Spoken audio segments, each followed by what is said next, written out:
ಇವಾಗ ನಿಮ್ಮ ಥರನೇ ಬಾಡಿ ಬಿಲ್ಡರ್ ಆಗಬೇಕು ಅಂತ ಎಷ್ಟೊಂದು ಜನ ಕಷ್ಟಪಟ್ಟಿರ್ತಾರೆ. ಬಾಡಿ ಬಿಲ್ಡರ್ಸ್ಗಳು ಏನೇನೆಲ್ಲ ಅಂದರೆ ಟ್ರೈ ಮಾಡ್ತಿರ್ತಾರೆ.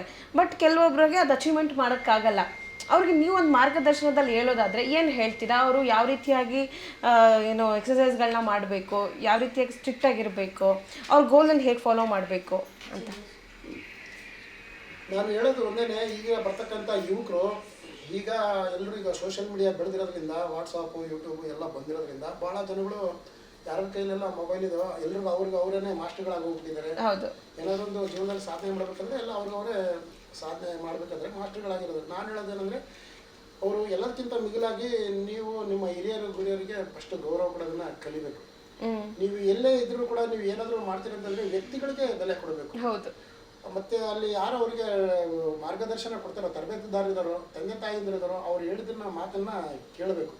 ಯಾಕಂದರೆ ಈಗ ಯೂಟ್ಯೂಬಲ್ಲಿ ಒಂದು ಡೀಟೇಲ್ ನೋಡಿದ ತಕ್ಷಣ ಅಥವಾ ಏನೋ ನನಗೆ ಗೊತ್ತು ಅಂತಂದು ಏನೋ ಒಂದು ಮಾಡೋಕ್ಕೆ ಹೋದಾಗ ಅಲ್ಲಿ ಯಾರೋ ನೀವು ಇಷ್ಟೇ ಒಂದು ವಿಡಿಯೋನ ನಾವು ಕಣ್ಣಿಂದ ಮೋಟಿವೇಶನ್ ನೋಡ್ಬೋದೇ ಹೊರತು ಅಲ್ಲಿ ನೋಡಿದ್ರೆ ಯಾರು ನಿಮ್ಮ ಕಣ್ಣು ಮುಂದೆ ಯಾರು ಬರೋಲ್ಲ. ಹೌದು, ವ್ಯಕ್ತಿಗಳಿಗೆ ಮನುಷ್ಯ ಒಬ್ಬರಿಗೆ ಬೆಲೆ ಕೊಡಬೇಕು. ವ್ಯಕ್ತಿಗಳನ್ನ ನೀವೇನು ಸಾಧನೆ ಮಾಡಬೇಕಂತ ಯಾರೆಲ್ಲ ಯುವಕರು ಇದ್ದಾರೋ ಅದನ್ನು ಅವರು ಮನಸ್ಸಲ್ಲಿ ಇಟ್ಕೊಂಡು ಅವರು ಇದು ಮಾಡಬೇಕು. ಎಷ್ಟೇ ಮನುಷ್ಯ ಅವನು ಎಷ್ಟೇ ಎತ್ತರಕ್ಕೆ ಇರಲಿ, ಎಷ್ಟೇ ಗಾತ್ರಕ್ಕೆ ಇರಲಿ, ಅವನು ಎಷ್ಟೇ ಹಣ ಸಂಪಾದನೆ ಮಾಡಿರಲಿ, ಅವನು ಎಷ್ಟೇ ಸಾಧನೆ ಮಾಡಿರಲಿ, ಎಲ್ಲದಕ್ಕಿಂತ ಮಿಗಿಲಾಗಿ ಅವರಲ್ಲಿ ಒಂದು ಒಳ್ಳೆ ನಡವಳಿಕೆ ಇದ್ರೂ ಮಾತ್ರನೇ ಅವ್ರು ಗಳಿಸಿರ್ತಕ್ಕಂಥ ಹಣ, ಅವ್ರ ಅಧಿಕಾರ, ಅವ್ರಿಗೆಲ್ಲಿರ್ತಕ್ಕಂಥ ಸಾಧನೆಗೆ ಬೆಲೆ.